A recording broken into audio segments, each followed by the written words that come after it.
Hi there, good morning.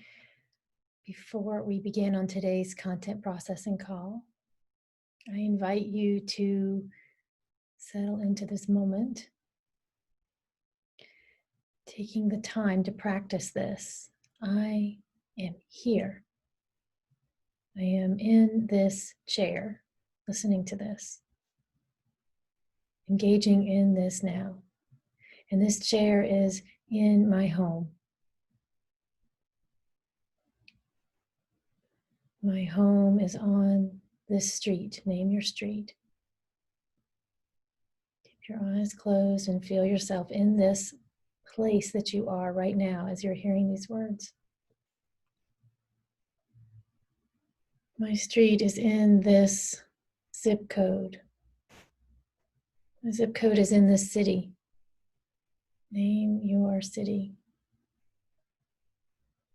My city is in this county. This county is in this state.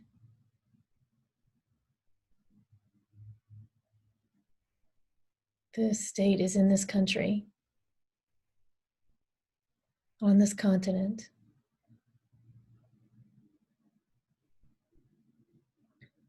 On this planet Earth.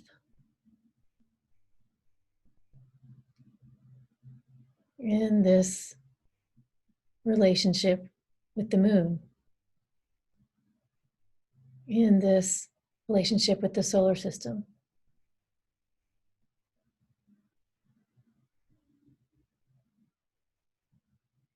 The solar system is in this place in the galaxy.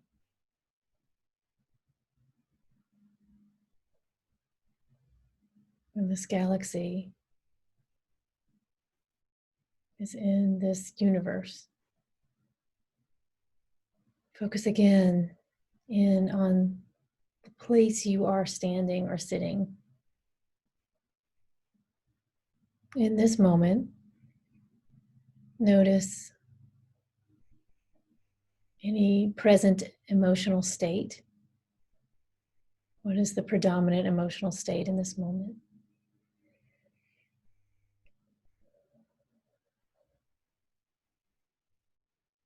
And allow that to be whatever it is. Maybe it's even shifted from where it was a few minutes ago.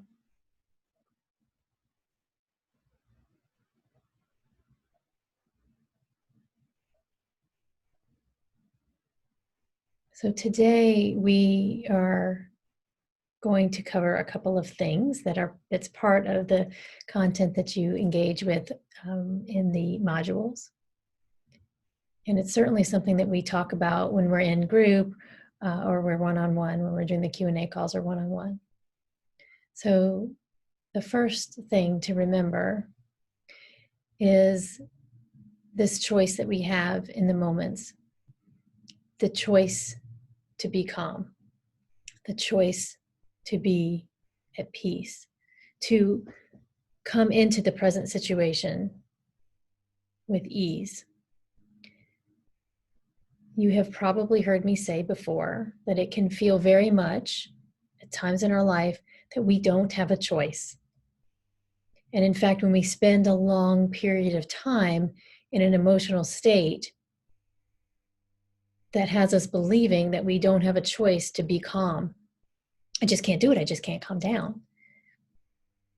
It can start to become very much a part of our physiology, that our actual body, our actual nervous system cannot calm down. We have maybe discovered, and Pangu Shingon is an excellent tool for this, that we can begin to shift that experience and have moments of calm, perhaps on these calls.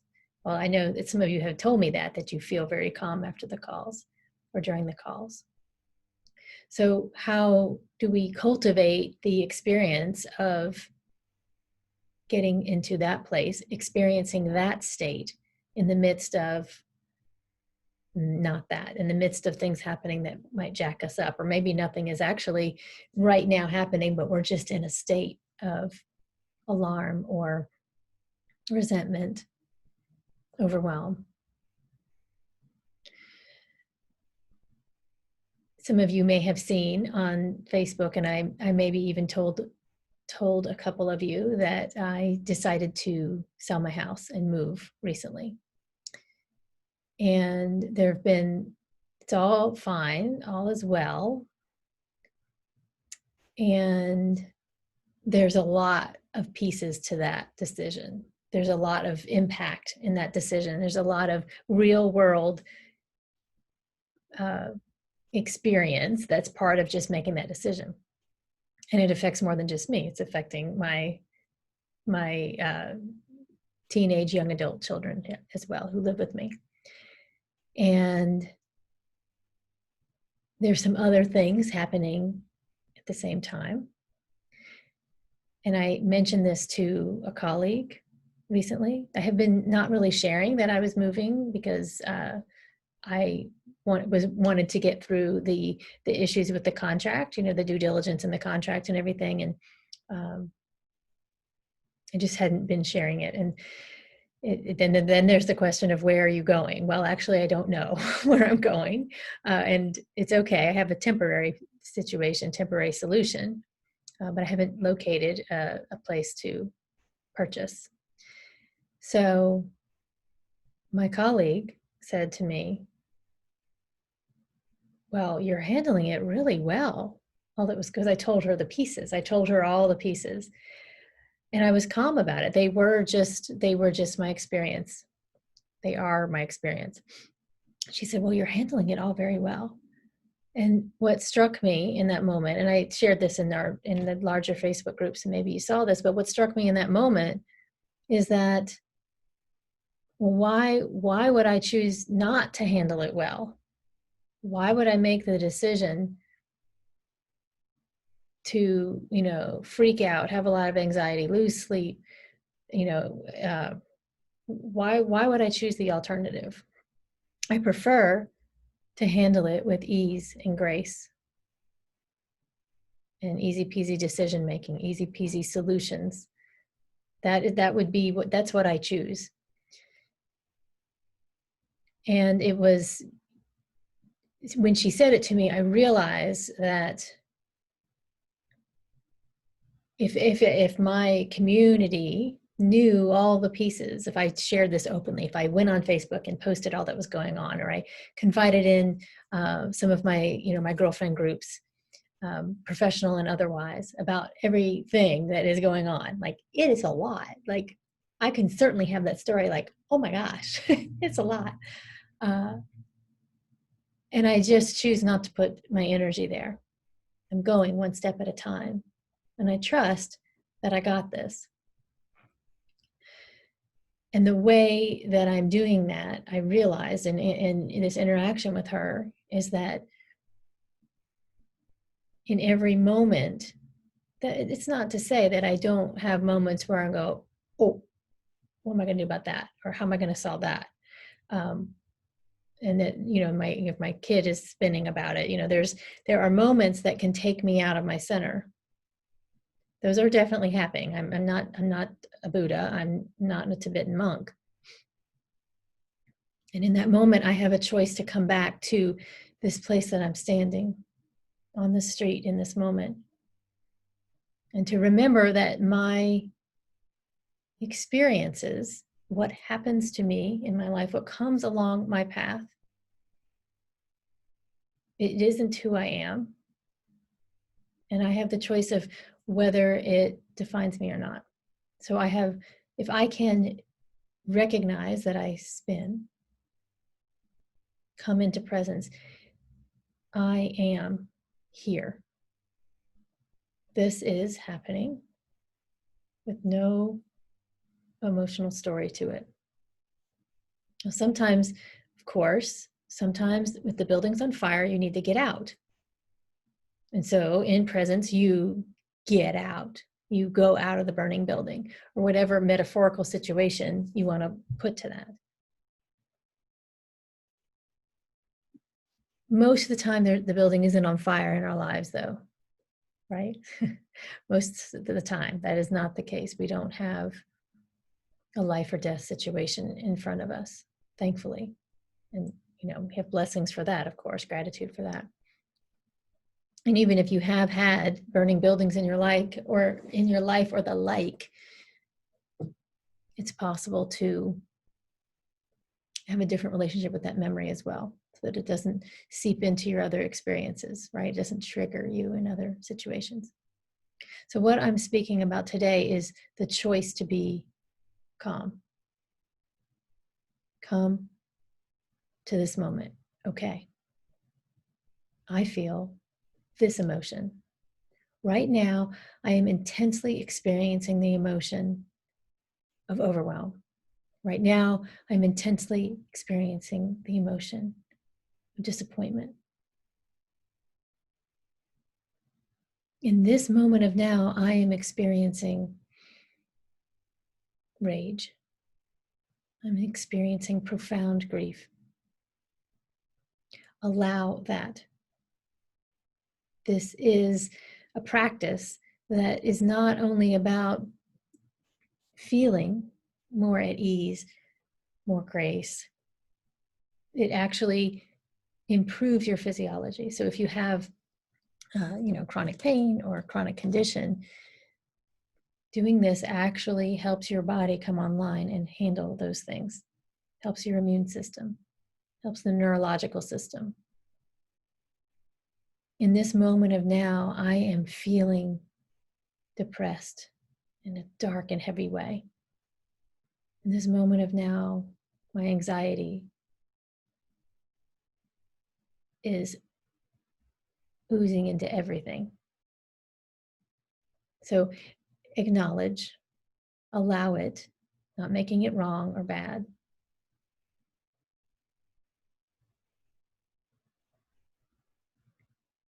When we do this, we are able to see, is there a choice to make in this moment? Is there a different choice or how can I change my physiology? Get up and do something, put the phone down. When we can, for even 10 seconds, choose to be okay with what's happening, accept this emotional state is what's happening now. I'm not talking about the story. So be aware of putting this outside yourself. She made me feel like that. I'm feeling really resentful because of her treatment of me. I'm asking you to be present. Notice what you can control.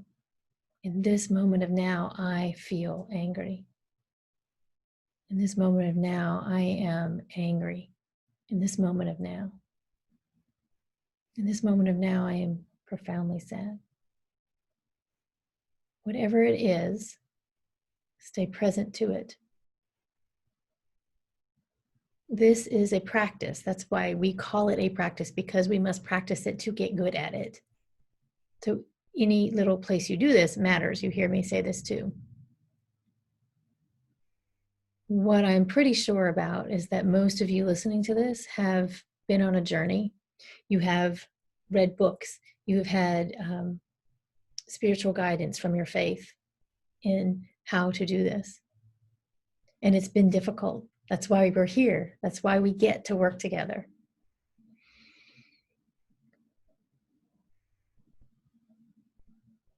So I said earlier that it can begin to feel like we don't have a choice sometimes. When we stay in an emotional state for so long, we stay in an environment for so long, we have a story going for so long, it actually changes things for us, changes our belief about what's possible.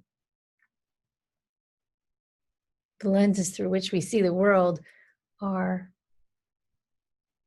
clouded, colored in a way that might not be serving us. So how do we change that? We change that by working to balance the energy in the body. You cannot solve the problems of the mind with the mind.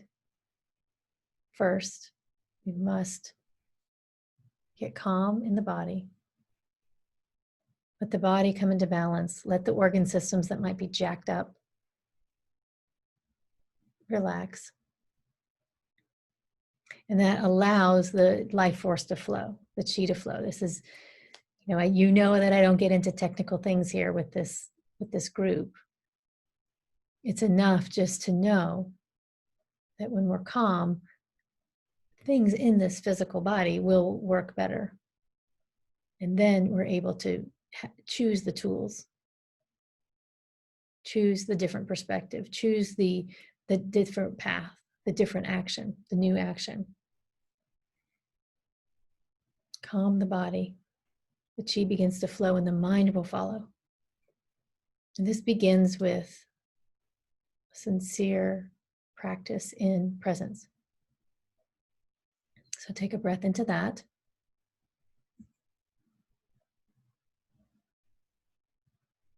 Exhale.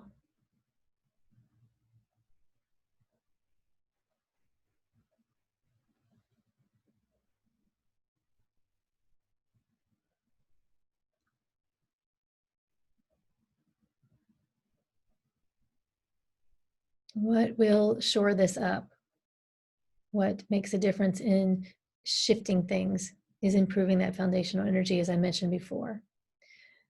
The practice that I have found that does that so well, so efficiently, and not just in that moment, but gives your body and soul a real chance, a real option to elevate your heart and soul,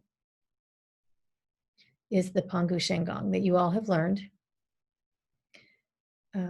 Actually, some people listening to this may not have learned it yet, so that's okay. We'll get that covered. Doing that practice, remember the idea behind it, the foundation behind it is kindness and benevolence. Deeply, quietly humble and steady, unwavering calm are cultivated by doing this practice. You will feel better in your physical body. Take kindness and benevolence as basis. Take frankness and friendliness to heart. Speak with reason, treat with courtesy, act with emotion, accomplish results. This practice, together with this awareness that I was talking about being in the present moment, these two things together allow you to elevate, to heal at a very deep level. Obviously, when you're aware that where you've hit a roadblock, that's where you let me know, and we can work on that together.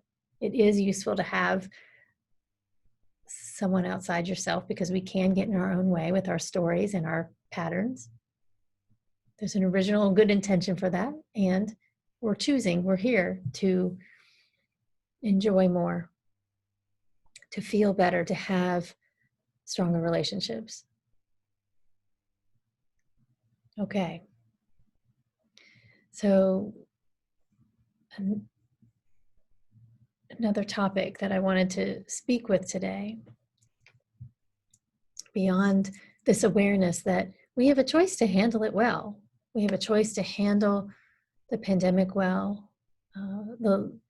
If you're someone who's your job is affected by this situation, you could be feeling economic impacts. Might not be. Many people are not.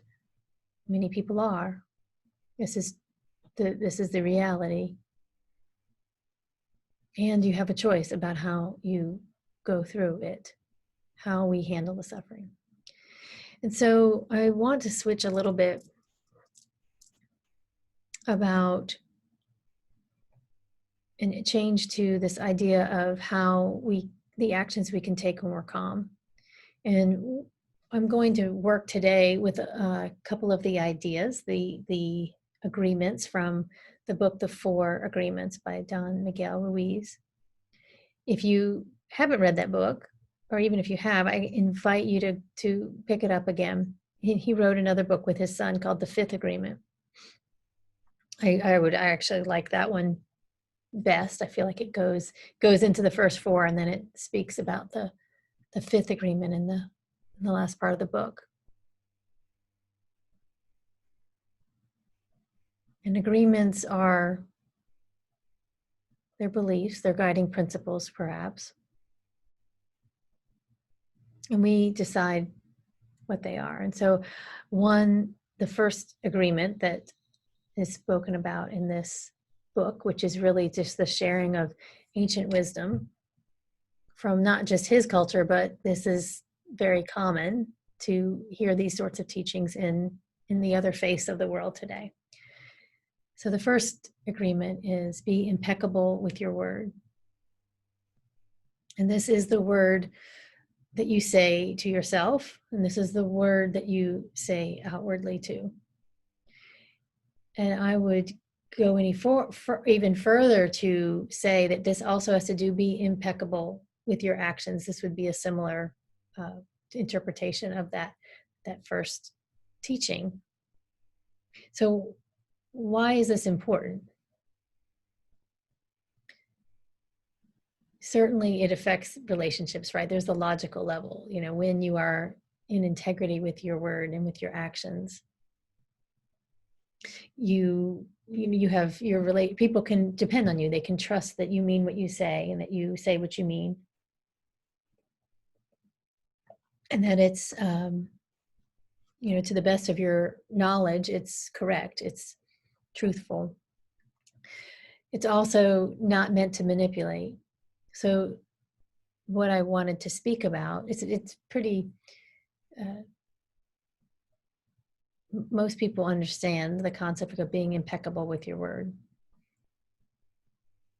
It also means like not using your words or your actions to manipulate the behavior of another person or the emotions of another person or or anything, anything at all. So what I would like you to do in your journal that you hopefully have nearby is to write down the ways that you have evidence that you choose to be impeccable with your word. And I know that you all do. So take a minute and write down some just basic evidence that you are impeccable with your word. Maybe it's even examples of when you were.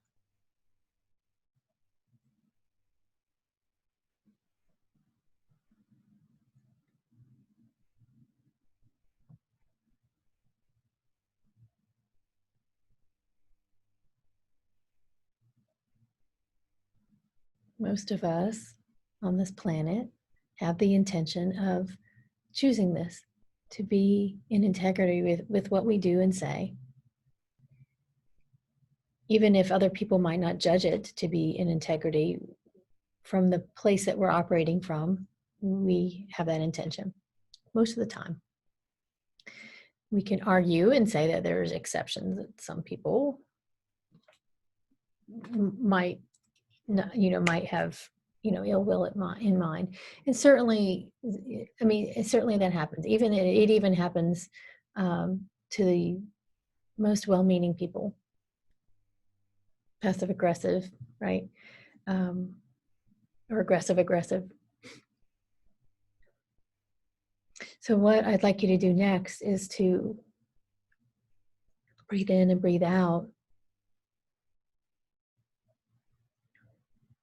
And stream of consciousness, write down what is it that disrupts the integrity of your actions towards yourself or to others. What is it that leads you down a path of being not so impeccable with your word?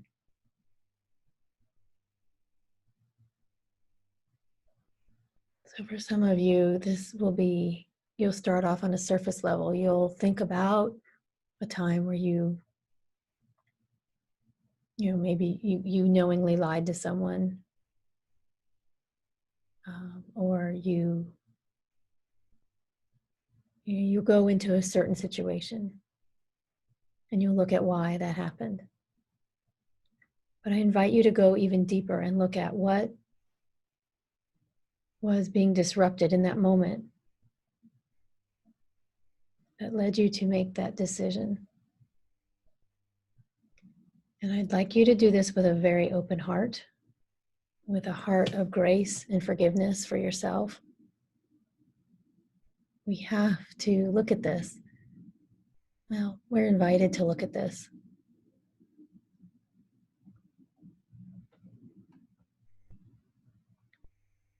By shining the light there, it's not so dark. It just takes a little bit of light to make a difference.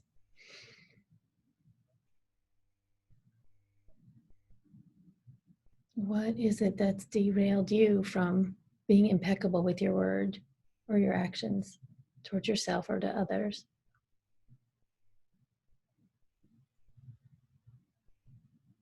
Kindly and benevolent look at that, even if you know it's not happening now. Your awareness has shifted, or if there are, maybe there are certain situations that it comes up. So I'm going to give you another minute or 2 minutes.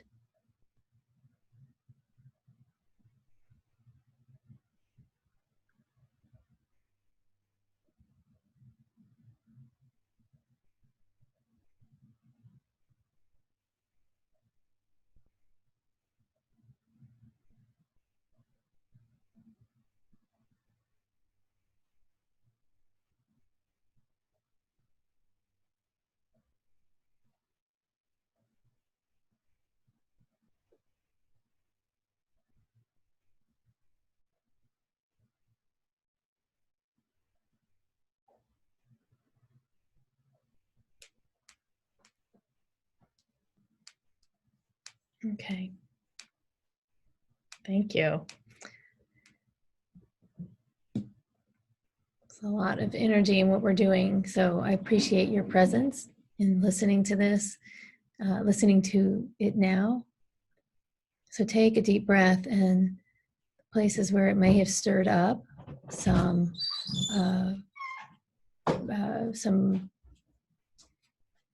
icky feelings, feelings of shame or guilt. Choose right now to let that go.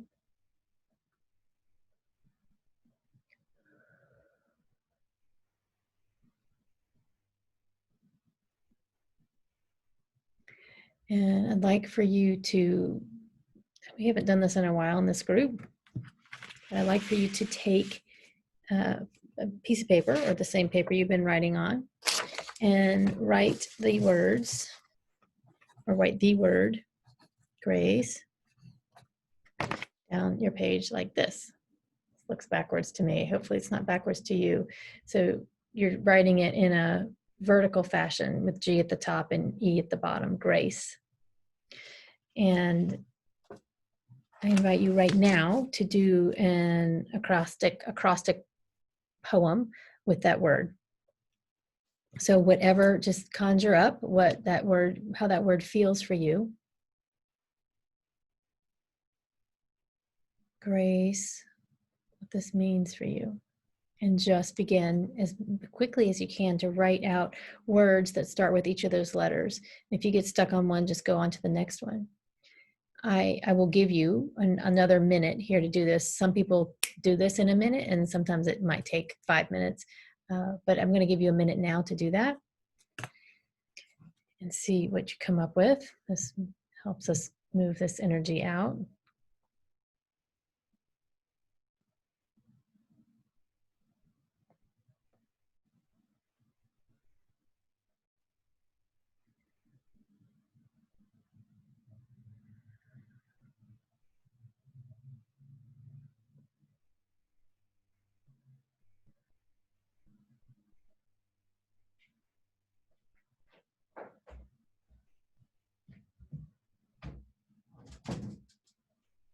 Okay.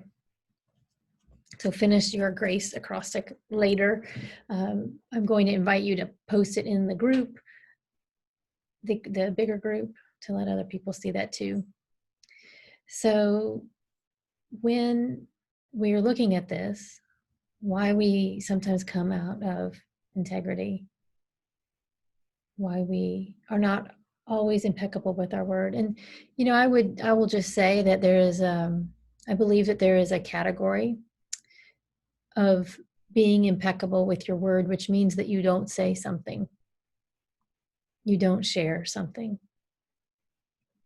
Sometimes we have a belief that clearing our chest of something that maybe we feel guilty about, or that a way that somebody made us feel, is being very authentic and true. And the truth is that we may be stroking our ego by feeling that we have to be supremely honest with someone and tell them something that will be very hurtful, or that they're not ready to hear, or perhaps, it's you want to make it their responsibility for how you feel. So sometimes being impeccable with your word means letting it go yourself, processing it yourself.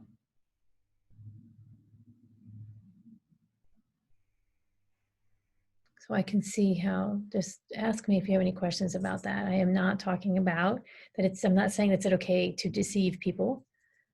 Deceiving implies a different kind of intention. Okay. So moving on to how we process that, why sometimes it's difficult to be impeccable with our word. I would invite you, this is another one of the 4 agreements, is this idea that we always do our best. This principle, this belief that in every single moment we always do our best. And in the modules I speak about this early on. So whatever our action is in that moment, or our words are in that moment, we honor ourselves enough to remember that we showed up the best we could in that moment. And sometimes we don't feel that well. And sometimes we're overwhelmed and we haven't been able to come back to our center. Sometimes we take our frustrations out on other people. Obviously, that's not higher evolution kind of thing to do, or to project our stuff onto other people. And yet it happens. Sometimes we're just doing the best we can with the tools that we have and with that moment. So thus the grace, remembering that we're doing the best that we can. And when you have the awareness that there was a higher level choice for you to make, it could have been different.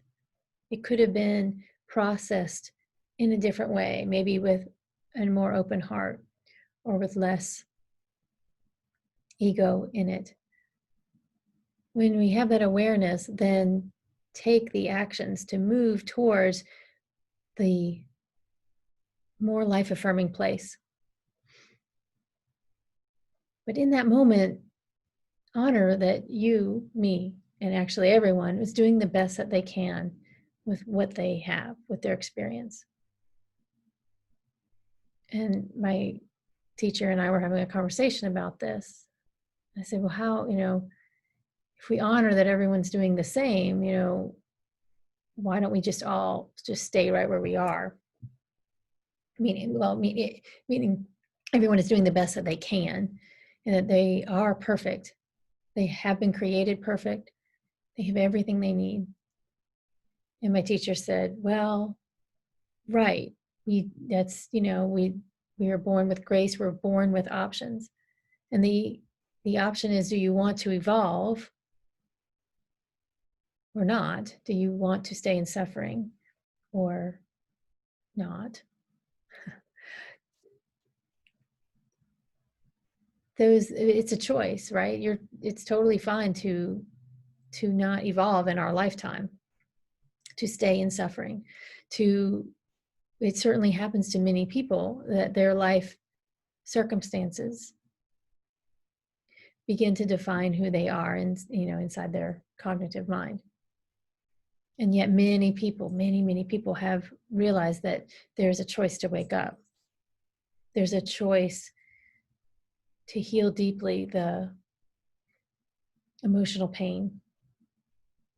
Even if you've been diagnosed with something like depression or personality disorder, from emotional trauma or physical trauma, you still have an opportunity to have a different relationship with that experience.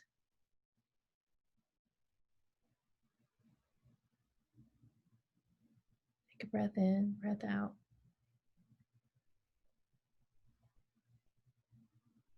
It can be very useful to have healing help around those things that where energy got in, where something seeped in. And so that's why we're here. One of the reasons that we're here, one of the reasons that we do this work.